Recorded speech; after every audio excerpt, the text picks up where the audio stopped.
FANE Award winners with you.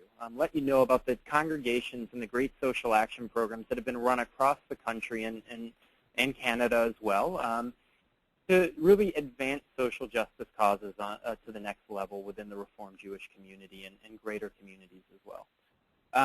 After that, we'll hear from Veronica Grant, the RAC's new program coordinator, who works on our Gift of Life and Nothing But Nets campaigns. Following that, we'll hear from Rachel Lazar, our deputy director, about our advocacy work.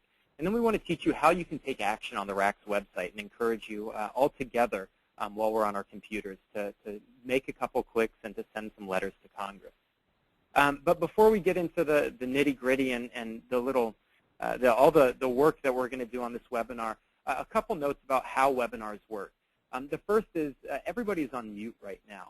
We want you to have the opportunity to ask questions throughout the webinar, and so you'll see on your screen a dialog box. If you raise your hand, there will be designated points throughout the call when we'll be willing to unmute people so that we can ask questions in person. If you'd rather ask a question kind of off the record, you can just type it into the box that you see, the questions dialog box on your screen. So using the control panel, you're able to interact with us throughout the webinar, and we'll stop periodically, both after Veronica speaks and then also after Rachel speaks for any questions that you might have. The first thing we want to cover is the FANE Awards. During the RAC's Consultation on Conscience, which is our biennial program, it was held April 21st to 23rd here in Washington, D.C., we announced our FANE winners. The Irving J. FANE Award has been given out for 20 years now to congregations that are engaged in incredible social action work. These really represent the best of the best as far as programs from across our movement. The programs range from greening congregations to honoring troops and providing them an open Jewish space, both in a synagogue and virtually as well, and then all the way to state organizing initiatives. Our congregations have been involved in social action work for decades. It defines our movement and who we are, and so the FANE Award is an opportunity for the movement to honor the best of the best. And we want you to be aware of those programs. Indeed, some of you come from FANE-winning congregations, and you can view all of the FANE programs at rac.org/FANE.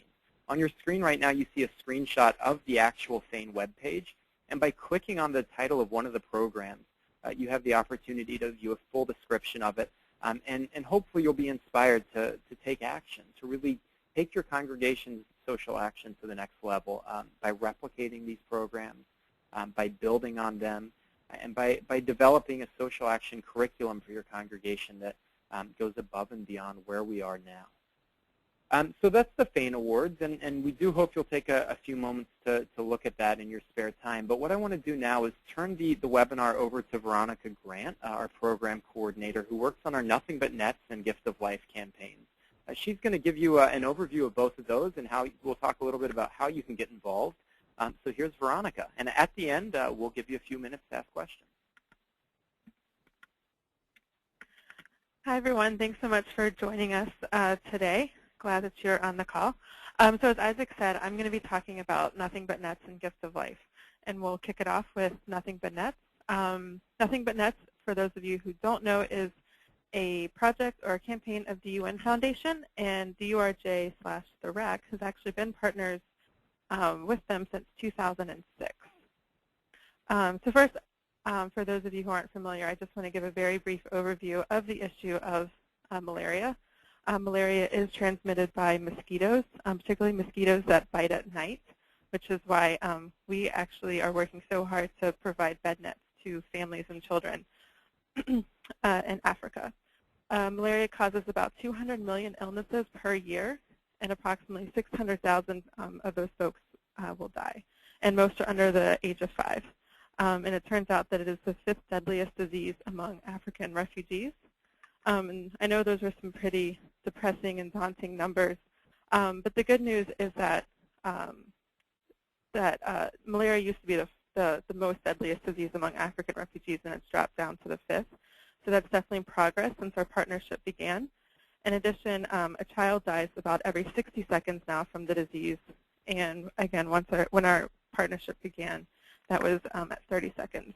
A child died from malaria. So how can you get involved? What can your congregation do to help promote this cause and raise money and raise awareness and advocacy in your community. So the first step is to raise awareness, educate, call Congress, write letters to Congress. The second part is to fundraise, and that equals bed nets for people in Africa. If you've been aware of Nothing But Nets at all, you probably have heard the $10 thing. Nets cost $10, and that provides the actual net that is insecticide treated, in addition to the distribution cost and the education cost so that people use it properly. So there's a lot of things that your congregation can do to be involved with this program, and really the sky is your limit. Whatever you want to, whatever you think would be something that would be fun and engaging for your congregation to do, just reach out to us, and we'll do everything that we can to supply materials, T-shirts, pamphlets, petitions, anything that you would need. For example, there was a Sunday school a few weeks ago that actually had a sleepover for its confirmation class, and they all slept under bed nets. So that was kind of a fun idea that someone approached me and said, sure, why not? But other things that have been done in the past, hosting sports tournaments, at Mitzvah Days, religious school opening and closing days. This is a great time. Teams raise money for nets, and it's a great time to also just have pamphlets and a display of the nets and just to teach folks more about the issue and the cause. Holiday programs, Shavuot is just around the corner, and we've got our Shavuot program for Nothing But Nets fresh off the press. So if you're interested in bringing that program to your Shavuot celebrations this year, please reach out to me, and I'll have my contact information at the end of the slideshow. And I will be happy to send that out to you, and we'll also be posting it on our website by the end of the day. We've also got our lesson plans for religious school, Sunday school, Hebrew high school, whatever you guys have. We can provide you with that. And these are great projects that the youth group, confirmation class, or B'nai Mitzvah students can use to learn about the cause, teach their community about the cause, and serves an excellent project for their mitzvah projects. And if you see the picture on the right, this is just a wedding, another way to, a fun way to spread the buzz, so to speak. All right. The second part that you can help send bed nets and other life-saving funding to Africa is through advocacy. We have opportunities if you're interested in doing in-district and on Capitol Hill visits. You can call and send letters to your members of Congress, engage in social media, and then once you engage in social media, invite your friends and family members to contact members of Congress. And excuse me. And if you go to our website, which I'll show you at the end, which is rac.org/net, we actually have a action link where you can just click, put your zip code in, and it'll automatically send a letter to your representative and your 2 senators. And then once you do it, you can share it on Twitter and Facebook. So this is the website that I was speaking about earlier. So if you go to rac.org/net, you'll find all of the resources that I just mentioned, including the action alert link. So feel free to spread this link far and wide on your social media networks, on your listservs for your social action committee and your congregations, and even in a larger Temple bulletin. If you have any questions, want other resources, want to do a program at your congregation, I'll be happy to send you resources. You can call me, the number's on the screen, and also email me at vgrant@rac.org, or for the tech savvies, find me on Twitter. And we're going to move on now to the second project. And I'll take questions with Nothing But Nets after I talk about Gifts of Life. So Gifts of Life is a new partnership with the Religious Action Center.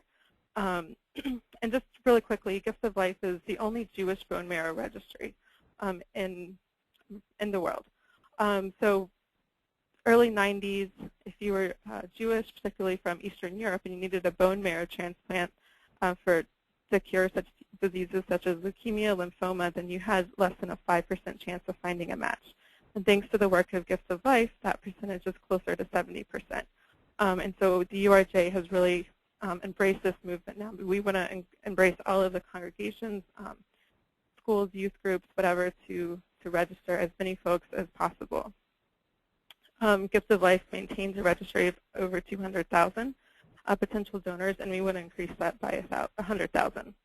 And Gift of Life has facilitated more than 2,500 transplants, saving or prolonging the lives of that many patients. So one of the big projects that the partnership is working on is to recruit congregations to run bone marrow registration drives on Yom Kippur. To register into the bone marrow drive, it's just a cheek swab, so no blood draw. So this is a great Yom Kippur activity. It's a great time to get many unaffiliated Jews or less involved Jews, as many folks just come to Yom Kippur and or Rosh Hashanah services. And in the spirit of renewal, which I think is a big theme during the high holidays, it's just in the spirit of giving someone else a second chance at life. And again, this is a great project for the Sisterhood, Brotherhood, Social Action Committee, Confirmation class, the B'nai Mitzvah class to embrace and help promote, and then run the drive actually on Yom Kippur. I know you might have a lot of questions about this project because at first it seems a little daunting to bring such a huge initiative on Yom Kippur, which is already a very stressful time for many congregations. And if that is the case and you are interested, then we've got 2 webinars coming up. We've got a webinar in the evening and in the morning to hopefully accommodate as many folks as possible.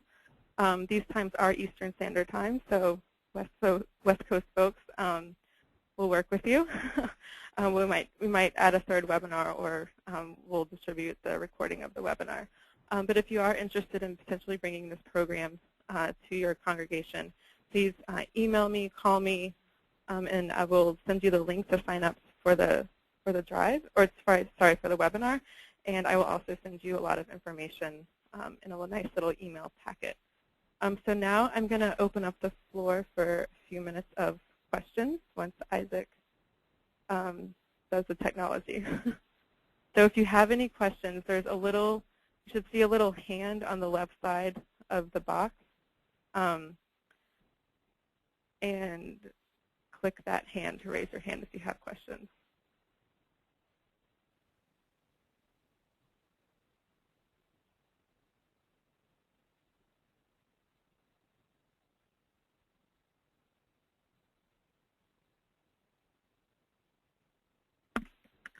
Okay, so seeing as there are no questions just yet, we'll keep Veronica around so that if questions pop up, she can answer them.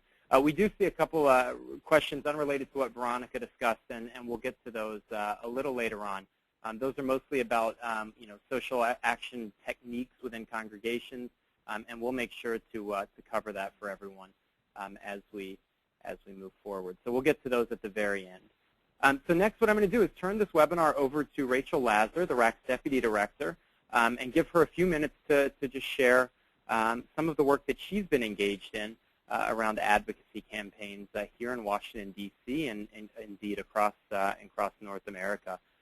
So Rachel, it's all you. Thank you, Isaac. Nice to be here with everybody. As Isaac said, I'm the RAC's relatively new Deputy Director, now 7 months, and here long enough to really have immersed myself in what are some of our really new campaigns. Not new in the subject matter. We've been longtime advocates in all of these areas, but the RAC is focused on deepening our work right now on select issues and creating more opportunities to work with you all to help increase our impact in moving legislation. And that's really what these campaigns are about.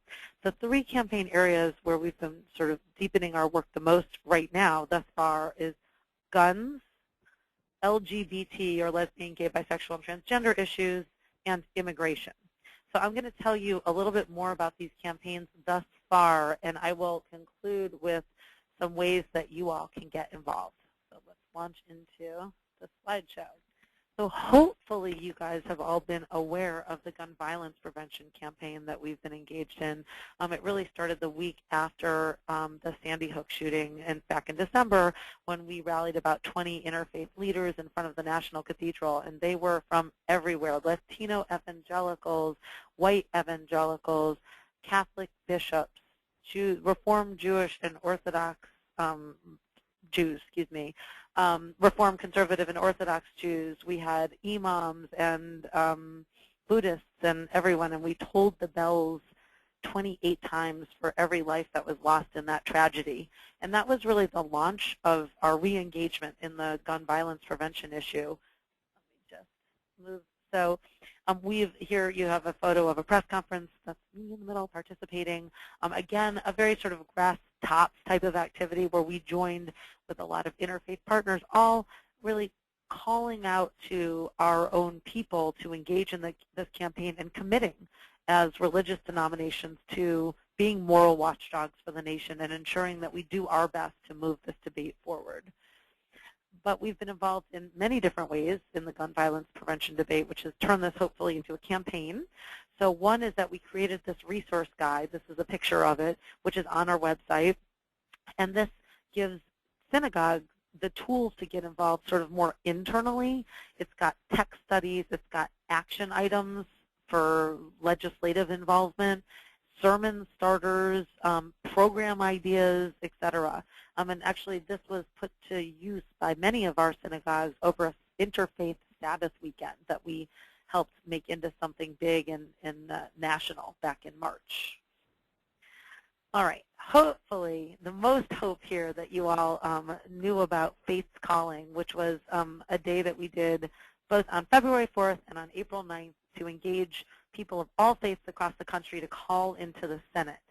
We had a very new and easy technology to use, which was very exciting, and we actually heard from congregants saying that was amazingly easy to interface with. There was a phone number that you could call, or you could enter your phone number on our website, this website we created called Faith's Calling, and you would get a call within 2 minutes. They knew by your area code what state you were calling from, and it read you like 3 or 4 key talking points and then connected you immediately to your senator. And we actually prioritized the senators that were the target senators, so they got the first call. You could hang up and call back and talk to your other senator. And we did this, we really led this for the whole interfaith community. We funneled 10,000 calls in each of those 2 days, so over 20,000 calls went into the Senate thanks to you all and this Faith's Calling movement that we started and that you will hear about again sometime soon. And we continued our work through working with rabbis in particular and having them as grass tops folks speak on behalf of Jewish constituents in the states of key senators. Rabbi Cernovitz, for example, joined hands with a pastor in Philadelphia to thank Senator Toomey for putting forward a compromise guns amendment that was seen as the only hope. Sadly, as you know, it didn't pass yet, but we're going to get another bite at the apple. We had other rabbis, like one in Louisiana, organize an in-state district meeting with about 10 interfaith leaders. We were making in-district meetings with members in many states, actually, when they were home on recess before the guns vote took place, and working with other organizations and some of our JCPA and others to sign on to letters, etc. So that is kind of skimming the surface of a lot of the different areas of our campaign work, and I'll sort of come back to how you guys can engage in that even more. But I wanted to move on to LGBT rights, where we've chosen for now to focus some of our energy around employment non-discrimination. We absolutely have synagogues who are very involved in marriage equality, and we are very proud of the work that they did, for example, in Maryland to pass marriage equality there, and we are obviously full proponents for that. But on a federal level, the Employment Non-Discrimination Act still hasn't gone through. So in 29 states across the country, it's still legal to fire someone just because they're gay or a lesbian, and we're trying to work hard to change that, to organize our own Jewish community and also the interfaith community, again, to make a difference. So as we were gearing up to get involved on the federal level, it turned out that there were 2 states only that were trying to pass measures in their states to protect the LGBT community in the workplace and also in housing. One state was West Virginia, and another state was Utah. And a lot of folks around the table thought, oh my gosh, we don't really have Jews in these states where this is going to be a problem. But we did reach out to our synagogues just to say, hey, would you be interested in getting involved? And every single one we reached out to was. So let's see, get this picture up. So here you see a picture of Fairness West Virginia Lobby Day, which was wonderful, and one of our synagogues in Charleston actually hosted on behalf of the whole advocacy community there. So secular groups, religious groups all came together, and before they all went and lobbied in the state legislature, they all were housed and taught in one of our synagogues in West Virginia. Similarly, when we called a rabbi of ours, Rabbi Ilana Schwartzman, who is in Salt Lake City at a synagogue called Kol Ami, she was incredibly responsive, talked to her board and others. That was where another one of these bills was trying to go through, and in fact got so invested and involved that it turned out that the Jewish voice was actually a very important voice to the LDS community. Maybe some of you on the phone already know that. We're a very valued voice in particular, so they swapped out the Catholic testimony from the last time this bill was around and asked our rabbi to please submit her own testimony in support of the bill, and this is an example. She did that, and that was extremely exciting. And we also had 2 of our rabbis in West Virginia write interfaith op-eds again. On top of that, there were action alerts that we always send out. I will say just briefly that we also have a campaign. We don't have slides up for this, but going on immigration reform. Rabbis organizing rabbis is another part of the URJ now, and it's a group of rabbis who want to become more involved in social justice issues, and they've chosen as their issue for right now immigration reform. So we're going to be hosting a lobby day for a group of rabbis on May 22nd, showing them how to do it, giving them talking points, making meetings for them with their members. There's going to be a call-in day for rabbis and coordinated sermon days in some states, like in Texas.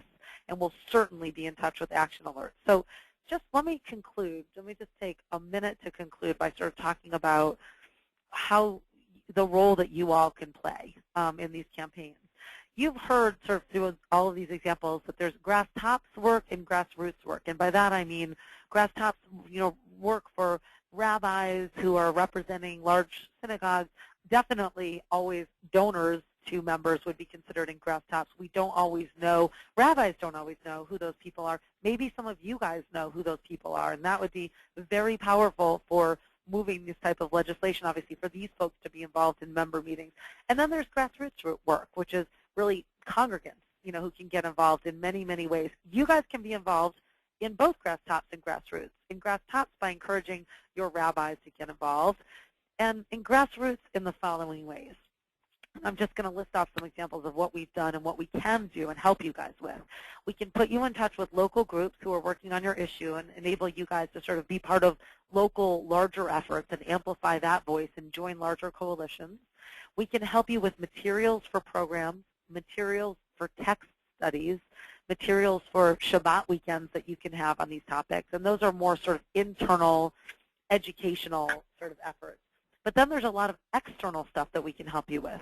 So I went and spoke in Summit, New Jersey about guns, and lo and behold, the synagogue, the Social Action Committee, and the rabbi were arranging an in-district lobby visit with their member, who was actually a swing vote and very important. We can help you know how to do that with talking points for those visits. You can arrange for there to be a letters to the editor drive, and we can help you know when the right moment would be for that in terms of federal legislation. We can help you. Sometimes phone banks can be really significant. There will be more faith calling days. And on that note, there are sometimes folks who really want to get involved in an issue. Let's say it's a guns issue, but they feel like, oh gosh, we're in a state like New York where our members are leading this nationally, so what can we do? And in instances like that, we've started something new which we're playing with, which has been exciting, which is we've helped pair that synagogue with a synagogue in a swing state where they really need to mobilize and try to move their senator. So like a senator in Louisiana or a senator in Indiana. And so they work with a congregation or multiple congregations from that state to make that happen. And that's been very exciting. So in conclusion, you guys are not only our arms and legs in the states, but as passionate constituents and as dedicated advocates, you are really the source of our power here in D.C. So please let us know if any of these legislative campaigns are interesting to you and you want to get more involved. You can reach me anytime at rlazar@rac.org. That's R-L-A-S, like Sam, E-R, at rac.org. And you know our main number, same as for Veronica, 202-387-2800. So let me open the floor back up. Let's see, it looks like there are some questions. Starting here, Isaac. So here's one. Because there's not been much progress so far in Congress concerning gun violence, is there going to be another faith calling day? Great question. There will be there will be, but at the right time. We really try and use those face calling days strategically because we realize that we can't rally the crowds to do this sort of, every couple of weeks and get that kind of 10,000 call rate. And so we really aim to do it. We sit at lots of really top-level sort of inside the Beltway guns tables in town where we can find out sort of when things are happening, when it looks like there is going to be another vote and times like that. And I think for now, we're going to sort of hold our power back and what is it? Hold our power? Forget the guns analogy. Until one of those key moments when your voices are going to make the biggest difference. So there will be another face calling on that. There may be a face calling on immigration reform before that, because what we're hearing from sort of the upper echelons is that it looks like an immigration vote is going to happen before a guns vote. So stay tuned for face calling, and it would be great if you all can spread word of that when it happens. Let's see, is there any more questions? Nope. All right, I'm going to pass the phone back to Isaac for now, but we really hope to hear from you all. Here's Isaac. Thanks, Rachel. And if anyone has questions, we have just a few more minutes left on the webinar, and I'll encourage you to still send those in or raise your hand, and we'll find an opportunity for you to ask those questions. And the two that are in, just unrelated questions, but I think very important questions for us to answer on this call. The first is temples oftentimes differentiate between social action and social justice. And so we've been asked, does the RAC and does the reform movement use those terms interchangeably? And the answer is yes. Some congregations choose to have different definitions of those terms. I actually know of at least one congregation that has both a social action and a social justice committee, two different committees. But as far as we're concerned here at the RAC, both of those terms really define the same thing, and that's this concept of making the world a better place, making it whole again, tikkun olam. And so when we say social action and social justice on the call or in our emails, we're really talking about the same thing. And we do social action or social justice work through education, through action, through advocacy. And that leads into the next question, which is, my congregation has not previously taken a stand on political issues. What techniques do you recommend to gain a political commitment? And that's really an important question. It's at the core of everything that we do here. And what I'd like to do is refer you to our resource called Kehillat Tzedek. And I'll make sure that this is emailed out as well. Kehillat Tzedek is it's a document that was put together about a decade ago by the Reform movement. But the information, while it may be 10 years old, is still totally pertinent to the work that we do. It talks about ways that we can be effective in taking a political stand in our congregation, how we can house dissenting opinion among our membership, and making sure that we're not excluding anyone from dialogue, even when we don't necessarily agree with them. And what's great about Reform Judaism is that we have positions on everything. We're able to take Jewish values and apply them to anything that we face in our day-to-day lives, be it gun control, immigration, the environment, civil rights and civil liberties. And so, please check out Kehillat Tzedek and make sure that you use that as a resource in building up political investment in your congregation. Hi there, it's Rachel. I just was going to add one thing, which is it doesn't always take having the stamp of approval from a congregation to make a difference as advocates. So in particular, sort of in a state and influencing a member, even if you have a group of 5 or 7 folks, and if you don't even have your rabbi go in and meet with someone in the in-district office, someone high up in the in-district office, that's an important voice that you've made heard, and it still counts. We're going to be organizing some events, thank you events or please support events around guns, a thank you event for Toomey in Pennsylvania, and some, in some of the states where we've had a harder time moving senators, like Senator Begich and from Alaska and Senator Baucus from Montana. We're going to be trying to organize events to sort of move outside of their in-district offices, to move them. Again, it doesn't have to be the synagogue itself that's sort of organizing that. You all can sort of help organize that too. So just wanted to put those out there as other things to think about. So before we wrap up, what I want to do is show you one important resource that the RAC has for you as individuals and also for your congregations. And I want to encourage you to take action before you even log off. So if you'll all go, I know you're on your computers now, go to www.rac.org, rac.org. And once you get there, I have a copy of the web page on your screen right now. Click on ACT.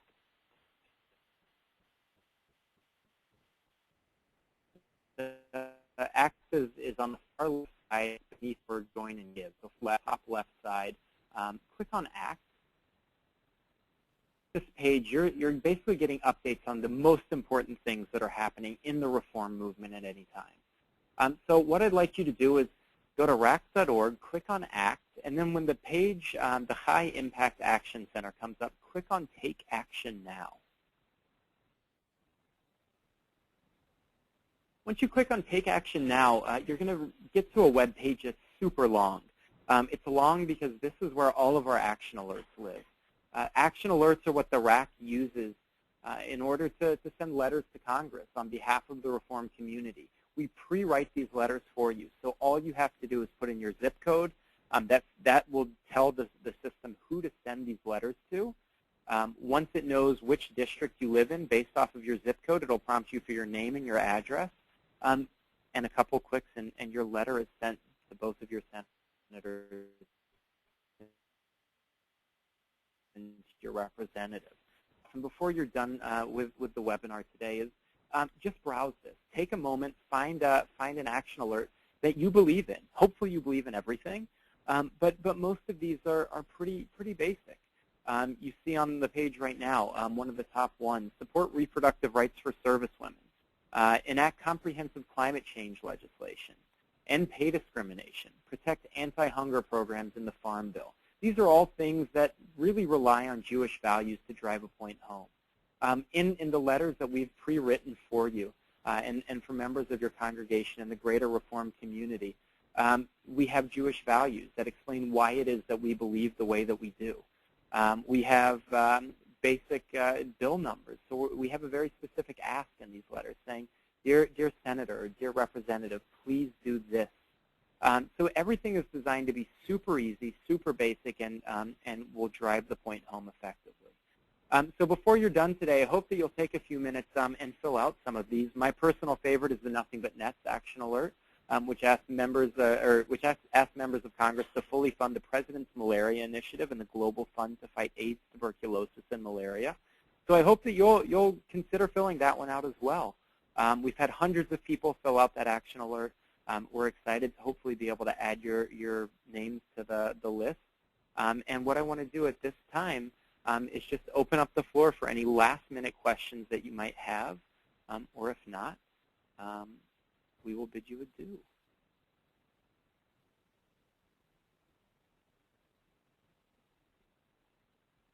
Okay. Well, I like it when we answer everybody's questions before they have to be asked. So I don't see any questions at this point, but if you do have questions, the RAC staff is always here to help. We only have jobs because of you, and what we'd like to do is continue that. So please reach out to us. We're available at rac@rac.org as a general inbox. Anything that you send to rac@rac.org is automatically forwarded to the appropriate person who can answer your question.